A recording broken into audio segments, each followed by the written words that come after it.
Hello, good evening, students. Today in 11th class physics, we are continuing with rotational motion. Rotational motion में कल का जो lecture था वो इंट्रोडक्टरी लेक्चर था.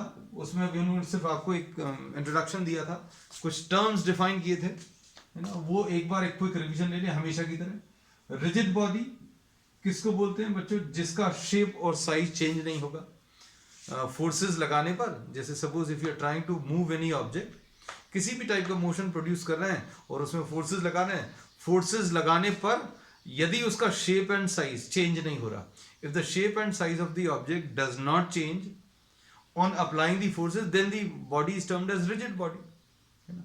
तो जैसे अभी हम लोग कहते हैं if you take a sponge ball and if you are applying a force, then what will happen, it will get squeezed, है ना. उसका शेप और साइज चेंज हो जाएगा, तो वो रिजिड बॉडी नहीं है ना.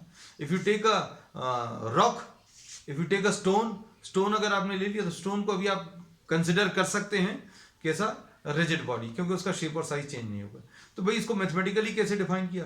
तो मैथमेटिकली ऐसा डिफाइन किया कि आप कोई दो पार्टिकल्स के बीच में डिस्टेंस मार्क कर लो, कोई भी दो पॉइंट्स, है ना. और अगर इन दोनों पॉइंट्स के बीच में कांस्टेंट डिस्टेंस अगर बना रहेगा throughout the motion, then we say that this body will be termed as rigid body. तो रिजिड बॉडी अभी हम लोगों ने बता दिया क्या है, कि distance between any two points lying on the object will not change on applying the forces. तो ये एक रिजिड बॉडी है. तो no body as such is a rigid body, कोई भी बॉडी रिजिड बॉडी नहीं है ना. फोर्सेस लगाने पर उनका कुछ शेप साइज जो है बच्चों चेंज होता है ना. तो ये अभी हम लोग रिजिड बॉडी बता दिया. फिर अभी हम लोग ने ट्रांसलेटरी मोशन बताया. तो ट्रांसलेटरी मोशन का एक बहुत सिंपल एग्जाम्पल अभी हम लोगों ने दिया था. ट्रांसलेटरी मोशन में बच्चों अभी हम लोग ने दो टाइप के लिए थे. एक तो रेक्टिलिनियर ट्रांसलेशन, रेक्टिलिनियर ट्रांसलेशन, और कर्विलिनियर ट्रांसलेशन.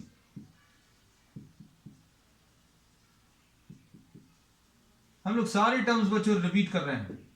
रेक्टिलिनियर ट्रांसलेशन, सबसे पहली चीज तो ट्रांसलेशन बता दें. ट्रांसलेशन अभी हम लोग बोलते हैं if the line joining any two points और line joining any two points on the object, if it remains parallel to itself throughout the motion. ये लाइन बच्चों अगर throughout the motion parallel to itself बनी रहेगी तो इसको अभी हम लोग ट्रांसलेटरी मोशन बोलेंगे. तो अगर ये line joining the points A and line joining the points B, ये अगर पैरेलल पाथ्स हैं, सपोज ये सारे पार्टिकल जो हैं पैरेलल पाथ्स पर मूव कर रहे हैं. हमने ए पार्टिकल को देखा तो ए पार्टिकल जिस पाथ पर चल रहा है वो, और बी पार्टिकल को देखा तो बी पार्टिकल जिस पाथ पर चल रहा है वो, दोनों पैरेलल हैं. ऐसे कोई और पाथ ले लो सी को, एंड ये भी जो पाथ है सी का वो parallel to the path of A and parallel to the path of B and parallel to the path of C. And if these parallel paths are straight lines, तो ये क्या रहेगा? Rectilinear translation. मतलब ये जो path move कर रहा है ये अगर स्ट्रेट लाइन है तो ये रेक्टिलिनियर ट्रांसलेशन है ना. तो अब हम लोग बोलते हैं line joining any two points on the object remains parallel to itself. तो बच्चों आप ऑब्जेक्ट को यहां पर देखो, यहां पर देखो, यहां पर देखो, इनके ऊपर पॉइंट्स ए बी को ज्वाइन किया, इनके ऊपर भी पॉइंट्स ए बी को ज्वाइन किया, इनके ऊपर भी पॉइंट्स ए बी को ज्वाइन किया, तो ये A B remains parallel to itself at every position. ये रेक्टिलिनियर ट्रांसलेशन. फिर उसके बाद अभी हम लोग ने डिस्कस किया था बच्चों क्या? Curvilinear translation. कि line joining any two points remains parallel to itself. ये तो ट्रांसलेशन की कंडीशन है कि बच्चों ए बी जो है ऑब्जेक्ट नई पोजीशन पे आया लेकिन ए बी जो है अभी भी खुद के पैरेलल है. यहां पर आ गया आप ऑब्जेक्ट और A B parallel to its previous position. A B की पोजीशन सभी जगह पर पैरेलल है. तो अब हम लोग इसमें ये बोलते हैं कि ये ट्रांसलेशन तो है लेकिन ए का जो पाथ है वो स्ट्रेट लाइन नहीं है. बी का जो पाथ देखें, बी का पाथ भी जो है बच्चों स्ट्रेट लाइन नहीं है.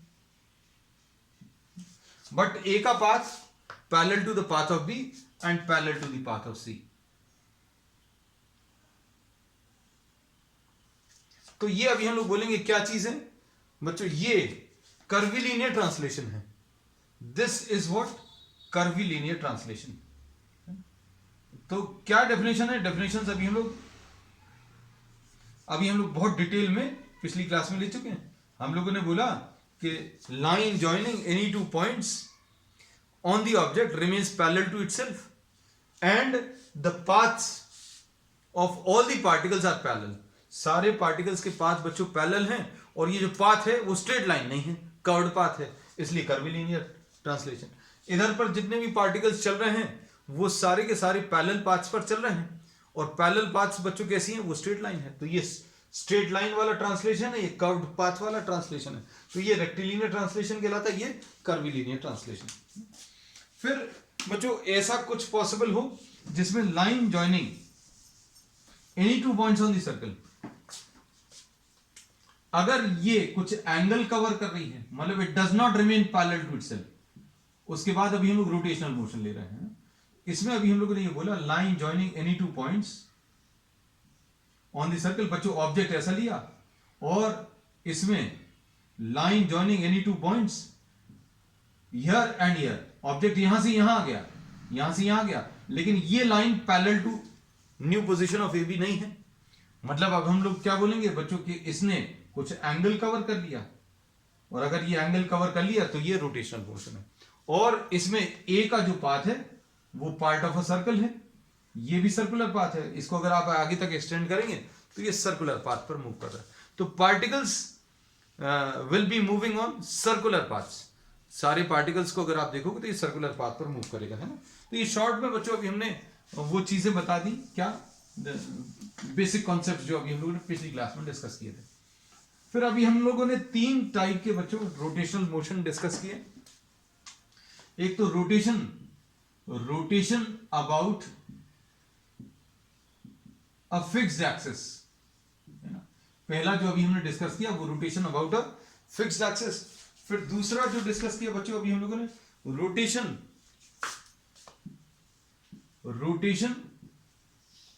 About an axis in translation. तीसरा जो है बच्चों rotation about an axis which is rotating।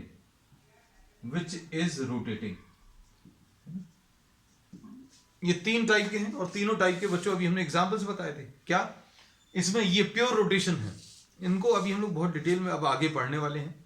Rotation about a fixed axis का सबसे अच्छा एग्जांपल फैन है। फैन को अगर आप देखोगे तो फैन के सारे पार्टिकल्स बच्चों सर्कुलर पाथ पर चल रहे हैं। फैन के सारे पार्टिकल्स सर्कुलर पाथ पर चल रहे हैं, एक ब्लेड बना दे रहे हैं। इसका ये और भी है बच्चों, है ना। ऐसा मत सोचना ये इस फैन में एक ही ब्लेड है, 2 ब्लेड बना दे, तीसरा भी बना दे। अब हम लोगों ने ये बोला कि इसके इस पार्टिकल को अगर आप देखो तो ये सर्कुलर पाथ पर चल रहा है, इस पार्टिकल को अगर आप देखो तो ये भी सर्कुलर पाथ पर चल रहा है, और ये इसको देखो तो ये भी सर्कुलर पाथ पर। So all the particles are moving on circular paths and all the centers of all such circular paths are lying on the axis। ये बच्चों एक्सिस ऑफ रोटेशन है, ये फिक्स्ड है। इसके अबाउट ये सारे पार्टिकल्स रोटेट कर रहे हैं, है ना। तो ये एक्सिस ऑफ रोटेशन है। और जितने भी सर्कुलर पाथ्स हैं उन सर्कुलर पाथ्स के जो प्लेन हैं, ये इस सर्कल पर ऐसा चल रहा है। जैसे ये ब्लेड है, अगर ये ब्लेड अगर है, मान लीजिए इमेजिन करना ये ब्लेड है, तो इसका ये पार्टिकल बच्चों सर्कुलर पाथ पर चल रहा है, तो ये प्लेन ऑफ द सर्कल है। अब इसको अगर आप देखो तो ये भी सर्कुलर पाथ पर चल रहा है, ये plane of the circular path है। तो जितने भी ये प्लेन्स हैं बच्चों परपेंडिकुलर टू द एक्सिस है। ये सारी चीजें अभी हमने बहुत डिटेल में पिछली क्लास में डिस्कस की। That the planes of the circular path, जो सर्कुलर पाथ है वो जिस सर्कल पर चल रहे हैं उनका plane perpendicular to the axis है ना। अब ये बात और अच्छे से समझ सकते हो।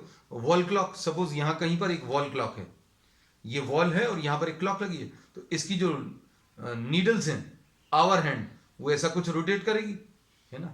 अब किसके अबाउट रोटेट करेगी, तो एक्सिस बच्चों ये वाली है, सो दिस इज द एक्सिस, है ना। तो अब हम लोग इसमें क्या बोल सकते हैं, इसका, इस पार्टिकल का सर्कल, इस पार्टिकल का सर्कल, सारे पार्टिकल्स के सर्कल्स बच्चों, इनका जो सर्कुलर पाथ का जो प्लेन है वो ऐसा कुछ है, ये ऐसे कुछ सर्कल्स पर मूव कर रहे हैं।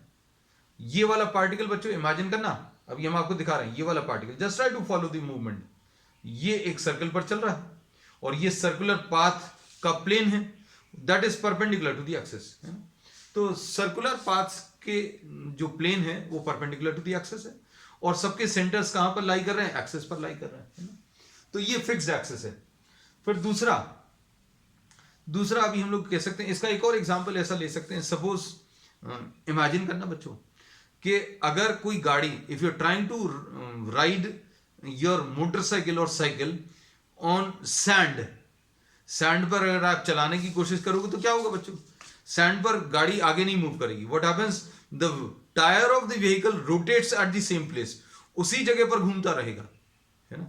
तो अभी हम लोग ये बोलते हैं कि इसमें क्या हो रहा है बच्चों, प्योर रोटेशन हो रहा है, एक्सेस जो है वो ऐसी कुछ है। तो ये फिक्स्ड एक्सेस के कुछ एग्जांपल्स हैं। फिर अभी हम लोगों ने बोला है rotation about an axis which is in translation, axis खुद आगे चल रही है, ये पॉसिबल है क्या, तो ये अभी हमने बोला, इमेजिन करना बच्चों, ये रोटेशनल मोशन हो रहा है किसका, इस पेन का, है ना। और सपोज ये पेन रोटेट करते हुए अगर आगे भी चलने लगे तो ये बच्चों ट्रांसलेशन होता है, ये रोटेशन होता है। अब दोनों को अगर आप कंबाइन करोगे तो ये ऐसा कुछ मोशन आएगा। तो इसमें एक्सेस जो सेंटर से पास हो रही है, ये टिप ऑफ द पेन, है ना। तो इसमें आप इमेजिन करना, देखो ये एक्सेस है जो इसके सेंटर से पास हो रही है, पेन के टिप से पास हो रही है, देखना इसमें ये ऐसा रोल करते हुए बच्चों आगे जा रहा है।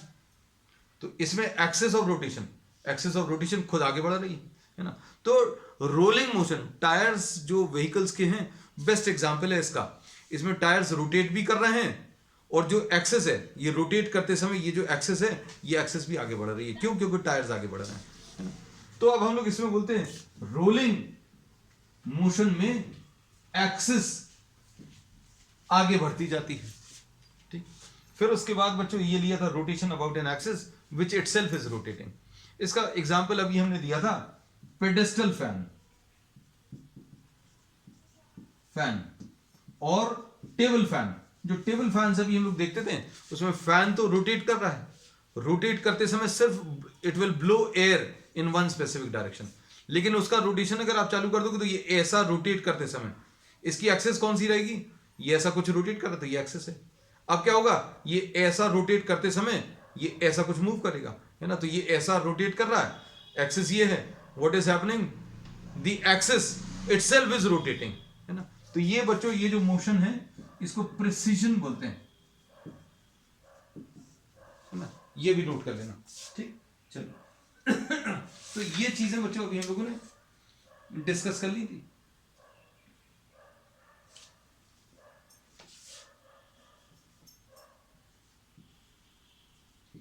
प्रिसीजन स्पेलिंग नोट कर लेना बच्चों, PRECESSION। चलो अब नेक्स्ट बच्चों अभी हम लोग आगे स्टार्ट कर रहे हैं रोटेशनल मोशन। रोटेशनल मोशन में अभी हम लोगों ने सिर्फ इंट्रोडक्शन भर दिया है और इसमें टाइप्स ऑफ रोटेशन अभी हम लोगों ने डिस्कस कर लिए हैं, कौन कौन सा, अबाउट अ फिक्स्ड एक्सिस, और दूसरा एक्सिस विच इज मूविंग और having a translation, rolling motion उसका एग्जांपल है। फिर पेडेस्टल फैन का कि फैन रोटेट कर रहा है, रोटेट करते समय अगर ये फैन रोटेट भी, ये अपना डायरेक्शन भी चेंज कर रहा है, मतलब it is blowing air in this direction, now it starts blowing air in all possible directions. तो ये रोटेट करने के साथ साथ ऐसा कुछ मूव कर रहा है, सो दिस इज द एक्सिस, है ना। तो ये एक्सिस ऑफ रोटेशन भी रोटेट कर रही है। तो ये अभी हम लोगों ने 3 टाइप के मोशंस डिस्कस कर लिए हैं। अब हम लोग क्या करेंगे, इस पूरे चैप्टर को पढ़ने के पहले बच्चों will be having a wonderful comparison of translatory motion,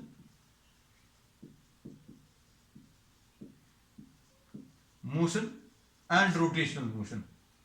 ये इसलिए बड़ा शानदार है क्योंकि इसमें पूरा चैप्टर बच्चों कंपैरिजन से डिस्कस हो जाएगा। तो अब हम लोग इसमें क्या लेने वाले हैं, कंपैरिजन ऑफ ट्रांसलेटरी मोशन इसमें भी बच्चों अभी हम लोग क्या ले रहे हैं, लीनियर मोशन, और यहां पर अभी हम लोग ले रहे हैं rotational motion. And we will be having a comparison of both types of motion. और ये पूरा चैप्टर बच्चों इस टेबल में, ये जो टेबल अभी हम लोग बनाने वाले हैं, इसमें पूरा चैप्टर डिस्कस हो जाएगा, है?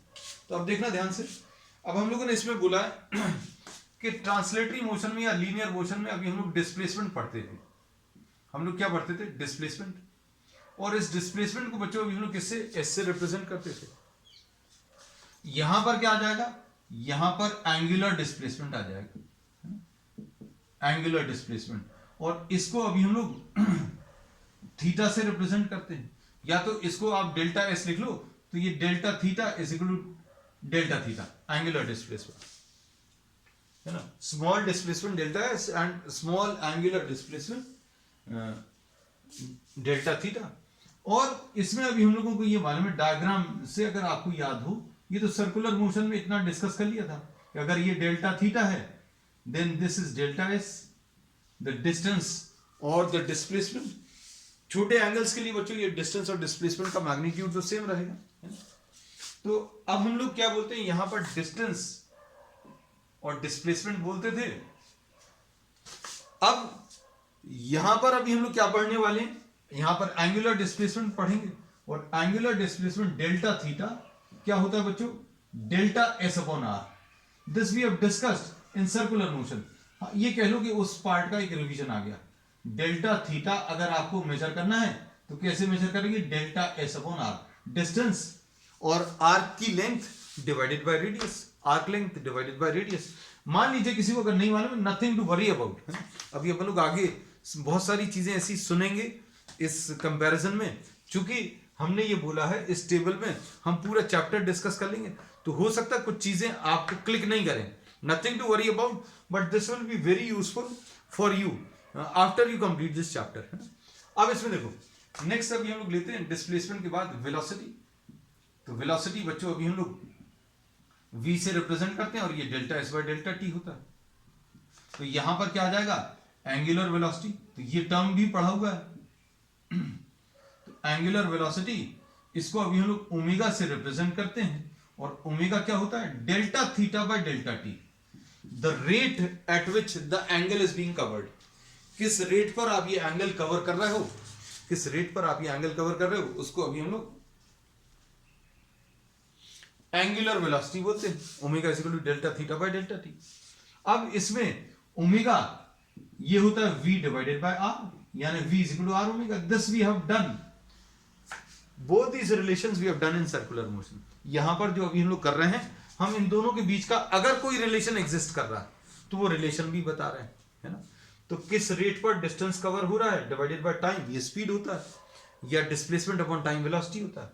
और एंगुलर वेलोसिटी कैसे मिलेगा, जैसे यहां पर डिस्टेंस अपॉन टाइम है या डिस्प्लेसमेंट अपॉन टाइम है, यहां पर angular displacement divided by time.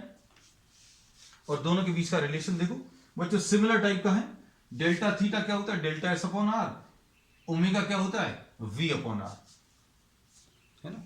अब इसके बाद देखते जाना बच्चों सारी चीजें।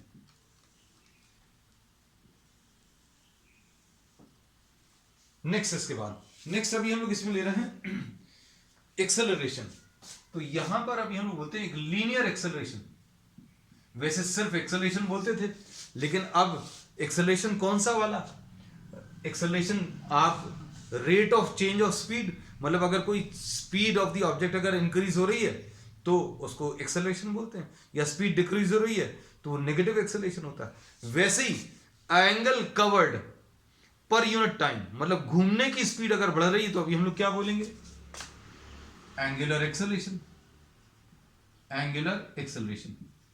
रोटेशन की स्पीड, जैसे फैन में अगर आप रेगुलेटर को थोड़ा सा 2 से 3 पर कर दो, 3 से 4 पर कर दो, तो क्या होता, घूमने की स्पीड बढ़ जाती। तो अभी हम लोग क्या बोल रहे हैं, what is happening, the angular speed of rotation is increasing. पहले ऐसा कुछ रोटेट कर रहा था, फिर थोड़ा सा फास्ट रोटेट किया, फिर और ज्यादा फास्ट रोटेट कर रहा है। तो ये एंगुलर एक्सेलरेशन है, जिसमें घूमने की जो स्पीड है वो बढ़ गई और ये चलने की स्पीड बढ़ रही है। अगर आप एक्सेलरेट कर रहे हो, if you are accelerating a motorcycle, then what happens, you are trying to increase the rate at which distance is covered. तो ये क्या होता है, ये होता है एक्सेलरेशन, और एक्सेलरेशन को क्या बोलते हैं, delta v upon delta t, मतलब rate of change of velocity, rate of change of velocity. तो ऐसे ही एंगुलर एक्सेलरेशन होगा। भाई कितनी एंगुलर वेलोसिटी चेंज हो गई, कितने टाइम में चेंज हो गई, उन दोनों का जो डिवीजन है बिल्कुल सेम है। बिल्कुल यहां पर वेलोसिटी है तो वेलोसिटी की जगह आपको एंगुलर वेलोसिटी लेना, वेलोसिटी की जगह एंगुलर वेलोसिटी, बस ये याद रखना। जैसा वेलोसिटी होता था वैसा एंगुलर वेलोसिटी, तो यहां पर वेलोसिटी लिखा था तो यहां पर एंगुलर वेलोसिटी लिख लिया। और कनेक्टिंग रिलेशन अगर कुछ है तो हम यहां पर लिख लेंगे, तो alpha is equal to A upon R, है ना। So what we are trying to do, we have studied all these, है ना। ये सारी चीजें बच्चों अभी हम लोगों ने पढ़ी हुई हैं। अब देखो हम लोगों ने ये पढ़ा है v is equal to u plus a t. अब यहां पर भी ऐसे ही कुछ आएगा, omega final velocity will be equal to initial angular. अब यहां पर तो v और u नाम दे दिया आपने किसको, भैया इसको इनिशियल वेलोसिटी बोल दिया, इसको फाइनल वेलोसिटी। अब इसको क्या करोगे, तो यहां पर ओमेगा तो नाम एंगुलर वेलोसिटी का है, तो omega is equal to omega zero, एक ही जगह क्या आ जाएगा, एक ही जगह यहां पर अल्फा आ जाएगा। बहुत बढ़िया, है ना। सारी चीजें हमारे ख्याल से कनेक्ट हो रही होंगी आपको। अब देखना अगला क्या है, v square is equal to u square plus 2as। अब कंपेयर करने की कोशिश करो, v की जगह क्या लिखा है ओमेगा, u की जगह क्या लिखा है ओमेगा जीरो स्क्वायर, लिख लिया। प्लस 2 लिखा है तो लो भाई 2 लिख लो। a की जगह क्या लिखोगे, a की जगह अल्फा लिखना है तो लो अल्फा लिख लिया। अब s की जगह क्या लिखना है, s की जगह थीटा, 2 अल्फा थीटा, ये आ गया। अब उसके बाद नेक्स्ट क्या है, नेक्स्ट है s is equal to u t plus half a t square. बताओ क्या लिखोगे, s की जगह क्या लिखने वाले, s की जगह थीटा, तो कितना एंगल कवर होगा, जैसे कितना डिस्टेंस कवर होगा वो इससे मिलता था। कैसे मिलेगा, u की जगह ओमेगा नॉट लिखा और t की जगह कुछ नहीं लिखा, t ही लिखा, प्लस हाफ a की जगह आपने अल्फा लिख लिया, half alpha into t square, finish. अब नेक्स्ट इसके बाद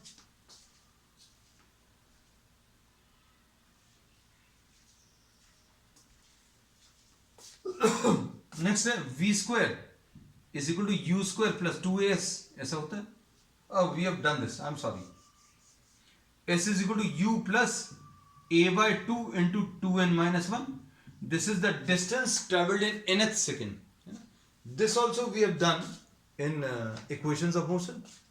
तो अब s की जगह क्या आएगा बच्चों, देखो s की जगह थीटा, इसको sn लिखते हैं तो इसको थीटा n लिख लें। u की जगह क्या आ जाएगा, u की जगह ओमेगा नॉट, प्लस a की जगह अल्फा लिख लिया। In place of a you are writing alpha into 2n minus 1, है ना। So all the terms are very similar, है ना, बिल्कुल वैसे ही आने वाले।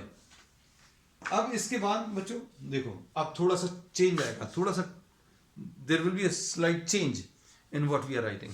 अब देखो जैसा अभी हम लोग मास लेते थे, अब यहां पर मास नहीं आएगा, यहां पर बच्चों मास नहीं आने वाला, यहां पर क्या आने वाला है, moment of inertia. Mass was a measure of inertia, अच्छे सुनना, mass was a measure of inertia, मतलब जिसका मास कम है उसका इनर्शिया कम है। Smaller the mass smaller is the inertia and smaller is the effort required to start और stop the motion of the object. Start करना है तो भी कम एफर्ट लगेगा, रुकना है तो भी कम लगेगा। इमेजिन करना एक साइकिल का मोशन और एक मोटरसाइकिल का मोशन, इमेजिन करना दोनों चीजों को। Smaller the mass smaller is the inertia, smaller is the effort required to start और stop the motion of the cycle. Larger the mass motorcycle, larger is the inertia and larger is the effort required to either start or stop the motion of the motorcycle. भाई चलती हुई motorcycle को रोकना, cycle को रोकना, किसमें effort ज्यादा लगेगा? मोटरसाइकिल में ज्यादा लगेगा. So larger effort is required to stop the motion of a motorcycle because mass is larger. Mass नहीं बोलते, अभी हम इनर्शिया बोलते हैं. इनर्शिया और मास. यहां पर मोमेंट ऑफ इनर्शिया है. ये बच्चों अब हम लोग कहीं पर भी जो पढ़ेंगे वो मोमेंट ऑफ इनर्शिया पढ़ेंगे. जहां कहीं पर भी मास यूज होगा, जहां पर भी मास यूज होगा, मास नहीं लिखेंगे, मोमेंट ऑफ इनर्शिया. और इसका जो रिलेशन है बच्चों I is equal to m r square. ये अभी बिल्कुल मत देखना, है ना. कनेक्टिंग रिलेशन जरूर है but you will not, we are not seeing this at this stage. फिर उसके बाद नेक्स्ट है, जैसे अभी हम लोग बोले काइनेटिक एनर्जी. तो काइनेटिक एनर्जी कितनी होती है बच्चों? Half m v square.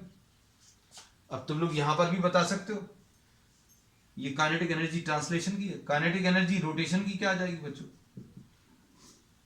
बताओ. हाफ तो लिखोगे, लो हाफ लिख लू.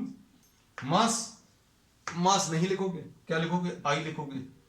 वी, तो वी की जगह बच्चों ओमेगा. ये पूरा चैप्टर बच्चों, पूरा चैप्टर जो आगे कुछ दिनों में अभी हम लोग करने वाले हैं, we will be completing this chapter in subsequent classes and we are discussing the entire chapter. पूरा चैप्टर बच्चों इस टेबल में डिस्कस हो जाएगा और आपको बहुत मजा आने वाला है, क्योंकि अभी आपको ये पहला ऐसा चैप्टर है जिसमें आपको पहले से कुछ चीजें मालूम रहेंगी. चलो अब इसके बाद नेक्स्ट ये काइनेटिक एनर्जी आ गई. फिर इसके बाद बच्चों अभी हम लोग और क्या ले सकते हैं? इसमें मोमेंटम, लीनियर मोमेंटम, थोड़ा सा और इधर से लिख दे रहा है, linear momentum P is equal to m into v. यहां पर अब क्या लिखेंगे? Angular momentum. अब भाई चीज चेंज हो गई, मतलब यहां पर मोमेंटम था, यहां पर एंगुलर वर्ड आ गया, है ना. अब इसका नोटेशन भी अभी हम चेंज कर दे रहे हैं, एल लिख दिया. एंगुलर मोमेंटम का नोटेशन एल है. मास की जगह क्या आ जाएगा? देखो सारी चीजें, एम की जगह आई आ जाएगा और वेलोसिटी की जगह बच्चों क्या आ जाएगा? ओमेगा आ गया. फिनिश. अब उसके बाद नेक्स्ट क्या है? अब हम लोग बच्चों इस वाले पार्ट पूरा कर देना है, बिकॉज वी हैव डिस्कस्ड. चलो एक और आ जाएगा, है ना. हाँ, इसमें एक चीज और बता दें.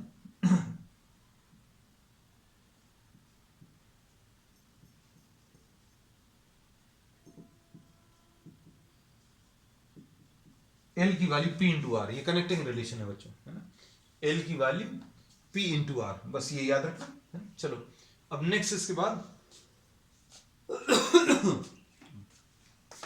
यहां पर फोर्स होता है. यहां पर क्या चीज है बच्चों? फोर्स है. तो फोर्स क्या होता है? फोर्स होता है मास इंटू एक्सेलरेशन. अब क्या होगा यहां पर? क्या आएगा मास की जगह? देखना ध्यान से. मास की जगह आई आ जाएगा और ए की जगह in place of a is to be replace by alpha. और ये जो बच्चों चीज आई है इसको अभी हम लोग टॉ, ये ऐसा कुछ है. टी जैसा आप बनाते हैं उसको थोड़ा सा कर्व कर देना. So this is pronounce as, इसको कैसा प्रोनाउंस करते हैं? टॉ. और ये होता क्या है? ये टॉर्क कहलाता है.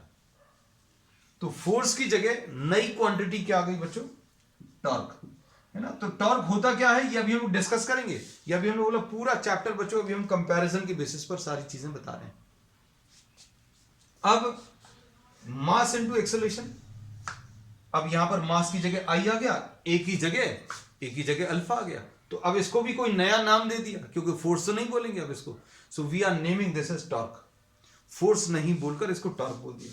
और टॉर्क की वैल्यू बच्चों एफ इंटू आर, ऐसा कुछ आएगा. चलो अब इसके बाद देखना सारी चीजें बच्चों कनेक्ट होती हैं. पूरा चैप्टर बच्चों ये कनेक्ट होगा. पूरा चैप्टर वी हैव डिस्कस्ड और we are about to discuss in this table.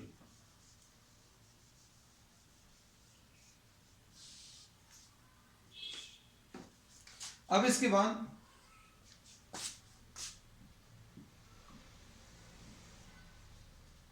F is equal to delta P by delta T, ये पढ़ा हुआ है।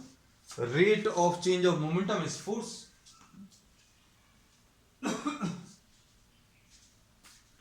अब यहां पर क्या आएगा, फोर्स की जगह in place of force you will be having a torque.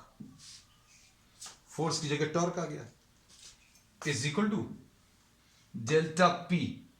Delta P, तो मोमेंटम कहां है बच्चों, मोमेंटम हाँ ये है, this will B delta L by delta T, है ना। तो सारी चीजें जैसा अभी हम लोगों ने बोला, just by comparison you will be having everything. तो ये क्या है, force is rate of change of momentum. ये सेकंड लॉ है। ये क्या लिखेंगे यहां पर, torque is rate of change of angular momentum.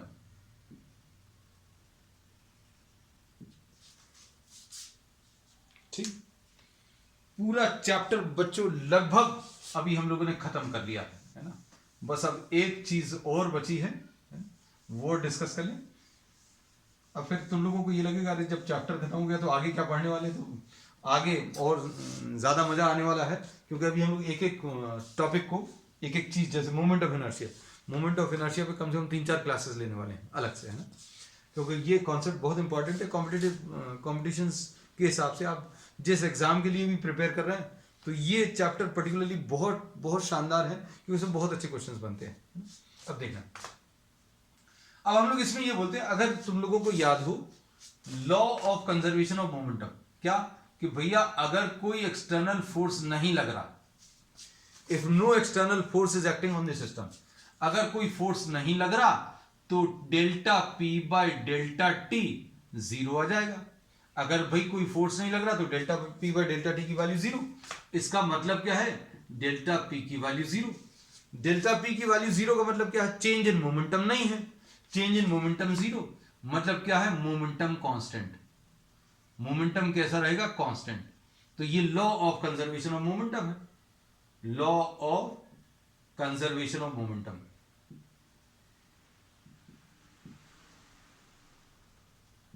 ये क्या बोलता है, ये सारी चीजें तो कर चुके हैं अभी हम लोग, है ना। ये कह लो उसका रिवीजन भी हो रहा है, ये नया टॉपिक भी पढ़ा है।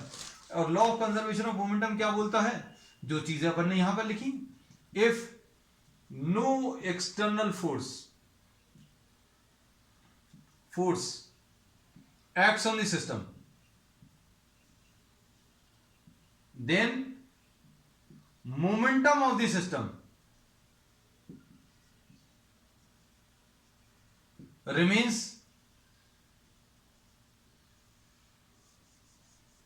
what, constant। ऐसा लिख सकते हैं। अब इधर देखो, इधर क्या लिखोगे, कंपैरिजन देखो बच्चों, इसमें just try to see the comparison. अब यहां पर क्या लिखोगे, फोर्स नहीं लग रहा, बाहर से आपने कोई फोर्स नहीं लगाया, तो फोर्स की जगह क्या लिखने वाले हो, torque. If torque is equal to 0, तो टॉर्क किसके बराबर है, torque is equal to delta L by delta T। Torque किसके बराबर है बच्चों, delta L by delta T। और टॉर्क अगर 0 है मतलब delta L by delta T 0, यानी डेल्टा L की वैल्यू 0 है। और डेल्टा L की वैल्यू 0 का मतलब क्या है, इसका मतलब क्या है, L कांस्टेंट। और L कांस्टेंट मतलब L क्या चीज है, L इसमें एंगुलर मोमेंटम है। तो एंगुलर मोमेंटम बच्चों कांस्टेंट है। तो अब कैसा लिखेंगे, बिल्कुल ऐसे ही, लॉ ऑफ कंजर्वेशन ऑफ